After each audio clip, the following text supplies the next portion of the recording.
Regresamos a la parte complementaria de negocios y mercados en este interesante conversatorio con el amigo Pavel Isa Contreras, economista, pasando balance del primer semestre de la economía dominicana y las perspectivas para el resto del año. Pavel, ahora vamos a analizar el segundo semestre, que a pesar de que no se ha ido, pero siempre es bueno hacerlo en perspectiva, y ver cuáles factores internacionales pueden incidir en el crecimiento económico de la República Dominicana al final del 2017. Yo creo que el crecimiento, como planteé inicialmente, yo creo que el crecimiento en el segundo semestre va a ser superior y va a compensar el bajo crecimiento del primer semestre. Y por eso la economía dominicana va a cerrar creciendo en 2017 probablemente a la tasa histórica del 5%, 5.2, 5.3%. Lo cual es una buena aspiración.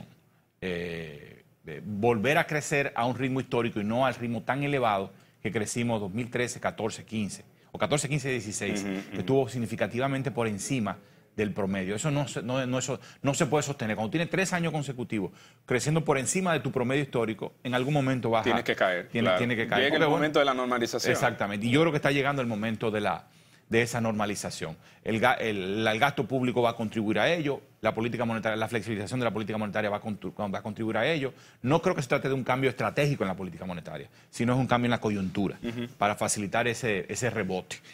Entonces, yo esperaría eso en el segundo semestre, esperaría unas finanzas públicas que se comporten más o menos como lo plantea el presupuesto, con un déficit de 2.3, 2.4 del PIB. El año pasado cerró más alto, según el Banco Central, no según las autoridades de Hacienda. Según las autoridades de Hacienda, dieron en el blanco 9 veces, lograron un cierre fiscal exactamente como lo habían programado. El Banco Central dice otra cosa. Yo pienso que el Banco Central está más cerca de la realidad. Porque lo que hace el Banco Central es medir cuánto te endeudaste. Exacto. El Banco Central dice cuánto te endeudaste y te digo con cuánto te pasaste. Exacto. Y entonces ahí está. Sí. Mientras que te mide tu capacidad de endeudamiento y tu nivel de endeudamiento en el momento. Entonces, yo pienso que fue. Pero está bien, o sea, tampoco. Si tu objetivo era 2.4 y terminó cerrando en 2.6, 2.7, 2.8, tampoco es para tú... Es razonable. Tampoco hacer una crisis de eso, nada. O sea, y decirlo, bueno, no cumplimos el objetivo, de esta manera no se pasó, no fue exagerado, tenemos que redoblar esfuerzos. Y yo creo que eso manda un mensaje también de honestidad y de transparencia. Pero cuando tú dices que tú todo el tiempo has dado en el blanco, y el Banco Central dice otra cosa, entonces tú pierdes credibilidad. Y yo pienso que Hacienda ha perdido credibilidad respecto a sus cifras de cierre fiscal. El aspecto fiscal precisamente del Estado, el más reciente informe del artículo 4 del fondo, habla de que tiene que prestársele atención al ITEVI, a las exenciones, y hay una parte gruesa de esas exenciones o gastos tributarios que tienen que repercute mucho el ITEVI. O sea, a juicio tuyo, ¿qué hay que hacer a nivel fiscal? Porque yo soy de teoría que hay muchos impuestos que causan más ruido que el beneficio al Estado. Ya. Mira, yo pienso que este país tiene que abocarse a una discusión profunda del tema fiscal. Pero en el fondo esa discusión no es del fisco solamente, es del Estado que queremos. Exacto. Yo creo que hay que empezar a discutir cuál es el Estado que queremos. Yo no estoy hablando de una discusión de años, estoy hablando que tenemos que reflexionar sobre el fisco que queremos a partir de reflexionar y convenir sobre el Estado que queremos. ¿Cuáles son los servicios públicos que queremos que el Estado provea?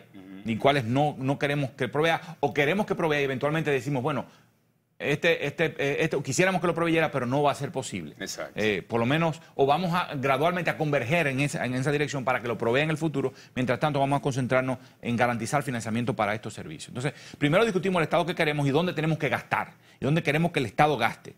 Veamos cuánto se necesita y entonces luego nos metemos a discutir el tema de los impuestos. Claro, sí, porque siempre se hace al revés y al final de cuentas entonces creamos las figuras tributarias no fiscales, figuras tributarias que no contribuyen y terminan muchas veces no funcionando, porque como se dice ya popularmente, se crea un parche, entonces el mismo parche encuentra el piche por donde sale, entonces viene el tema de la elevación, de la ilusión. Yo creo que hay que discutir eso así, a grandes rasgos.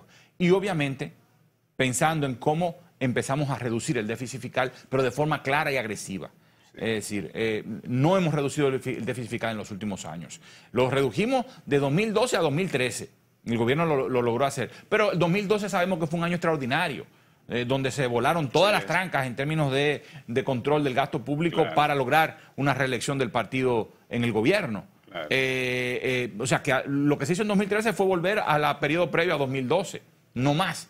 Eso no tiene... No es que haya sido un enorme logro del gobierno. Bueno, lo hizo en un contexto un poco más difícil, hay que reconocer, por el 4% en educación. Sí, que obligó. Entonces, por eso se hizo una mini reforma tributaria que compensó un poco. Que pudiera compensar y justificar que el gobierno entonces diera el 4%. Exactamente. Ahora, entonces el tema fiscal hay que discutirlo. Yo pienso que actuar de frente contra la evasión y la elusión es fundamental. Pero eso no tiene que ser resultado de un pacto fiscal, eso tiene que ser el resultado de una determinación pública de que se cumpla con la ley y hay que fortalecer las capacidades de la administración tributaria en ese sentido. Hay que invertir en la dirección de impuestos. Sí. Porque el dinero invertido en la dirección de impuestos es un dinero efectivo en términos de cobrar. ¿Ya? Porque digamos que tú inviertes $1 y si sacas $1,5, $2, ya estás ganando. Estás ganando bastante. Ya estás ganando. Entonces yo creo que hay que enfrentar eso. Luego hay que enfrentar el tema de las exenciones. Pero el tema de las exenciones no solo puede ser pensado fiscalmente, tiene que pensarse en términos productivos primero. Exacto. Es decir, cuáles son las exenciones que valen la pena mantener a largo plazo. No puedes quitarla toda de un sopetón, pero ni muchas. Tienes que hacer un periodo de ajuste, pero decir, yo quiero este tipo de exenciones para lograr este tipo de resultados. No puede ser exenciones que sean cheques en blanco. Y que si te instalan un parque de zona franca, tienes cheque en blanco. No debería de ser así. Yo creo que en el caso de Zona Franca va a ser muy difícil zafarse de la situación. Pero, lo estoy diciendo pensando, digamos, soñando. Sí. O sea, piensa que quizá cómo transitar desde cheques en blanco, por decirlo de alguna manera, de una forma caricaturesca, hacia incentivos por empleo. Exactamente. Por calidad del empleo, por cantidad de empleo, ya por transferencia tecnológica, aprendizaje, ese tipo de cosas. El rendimiento de cada peso de exención. Exactamente. Eso es lo que hay que buscar. Eso es lo que hay que... Entonces y eso también, pensándolo, aunque no primordialmente, pero también pensando en términos del ahorro fiscal. Es decir, y que la llave fiscal no se abra de esa manera, beneficiando sectores sin que reditúe a la economía en su conjunto. Claro. El otro elemento es hay que pensar en figuras impositivas que graven a los ricos, ¿no? Empezando claramente, como dije antes, por la evasión y la elusión. Claro. La evasión y elusión del impuesto sobre la renta es del 63 o 65%. Wow, eso es. Si por cada peso que la población dominicana le adeuda al fisco en términos de impuestos sobre la renta, 65 no lo paga. Y es muy alto. Eso es tremendamente alto. Claro. Y eso significa que los ricos se están haciendo más ricos desde el Estado. Claro. Porque son los ricos los que pagan impuestos sobre la renta. Clase media y sector rico, especialmente los ricos, porque la clase media muchas veces es asalariada y no hay forma de zafarse. Y hay una forma de zafarse, exacto. Bueno, siempre es grato conversar contigo, hermano. Es un placer. El tiempo ha concluido, pero les reiteramos el agradecimiento a Pavel Isa Contreras por haber estado con nosotros en esta edición de Negocios y Mercados. Ya más adelante seguiremos teniendo contacto con él para que nos venga a hablar de todas las perspectivas económicas, tanto locales como a nivel internacional. Federico Castillo se despide. Sigan con la programación de RNN Canal 27. Hasta la próxima.